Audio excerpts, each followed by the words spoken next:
Hi guys, Sci-Fi Recap here. Before we start, warning. Spoilers ahead. Today, I'm gonna explain a psychological thriller movie, called Pet. The movie starts with a man who works at an animal control department. His name is Seth. He is in charge of feeding the dogs because he really loves the animals there. On his way home, he develops an obsession with a woman, named Holly.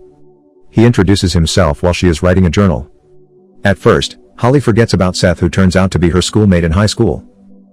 The next day, Seth asks Nate, who works as a security guard at his office. He asks Nate for advice, and Nate tells him to be more confident and approach her. Shortly after, his boss informs him that the shelter's capacity is getting full due to the increasing number of abandoned animals. Therefore, one of the dogs has to be euthanized so that the cage can be used by other dogs. Sadly, he gives up one of his favorite dogs to be killed. Seth extensively researches Holly's online profiles to find any information about her. The next day, he goes to the restaurant where Holly works as a waitress. He tries to ask her out, but she rebuffs him. After work, Seth tails Holly back to her house. Holly talks about the encounter earlier with her friend Claire. After a while, she takes a drunken phone call from her ex-boyfriend Eric, who cheated on her. Holly receives a large bouquet of roses at work the next day, assuming they are from Eric. At the same night, she goes to the bar where Eric works to thank him for the gift. Surprisingly, Eric says that he was not the one who sent the flowers. Holly, who is confused by Eric's words, decides to go out for a while. Seth, who has been following her all this time, suddenly asks her impression about the flowers. Hearing the answer from her, Seth denies the statement that Holly rejects his love, leading to a physical confrontation. Eric, who sees the incident, straight away beats Seth up. However, Seth is able to steal Holly's journal. He spends the next several days reading every detail in the journal. As his performance slips at work, Seth discovers a trapdoor to a basement in an abandoned room of the animal shelter, where he sets constructing a steel cage for several days ahead. Not only that, he takes some anesthetic and tries it to find out how effective it is. He sneaks back into Holly's house after he finishes preparing all his equipment. Eventually, Seth manages to kidnap Holly when she is about to go to sleep. He carries Holly's body into the basement that was found earlier using a cardboard.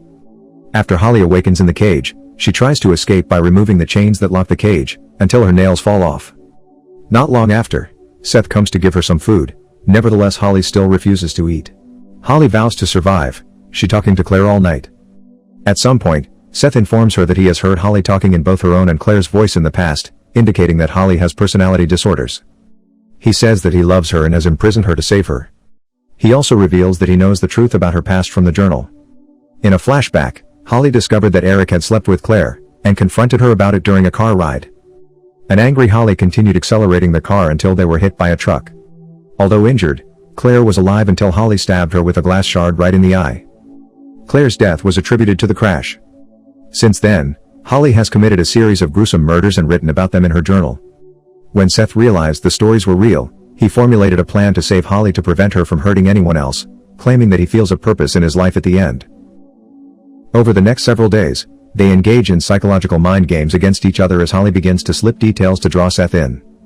Seth insists that Holly committed another murder due to her unrevealed guilt for Claire's death, but she counters that she kills simply because she enjoys it.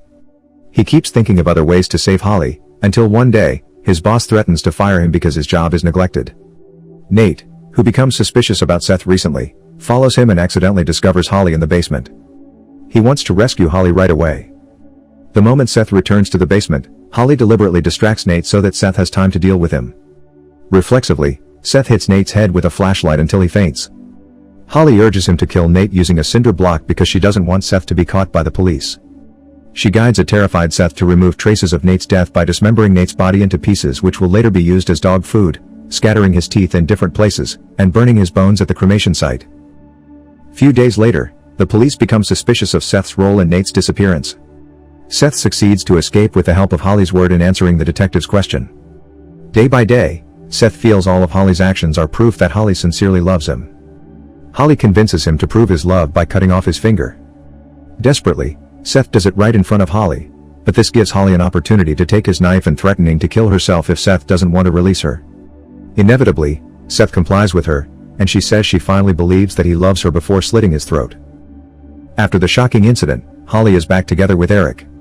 She finds another evidence that Eric has been cheating again, however she declines to hurt him. Instead, She travels to a warehouse, where it turns out that Seth is being kept in a cage. He is still alive but horribly mutilated and tortured by Holly. She thanks him for saving her by allowing her to take out her murderous nature on him as a substitute, showing the literal meaning of love is blind. Subscribe to watch more videos like this, turn on notifications, and leave a like to help the channel out. Thank you for watching.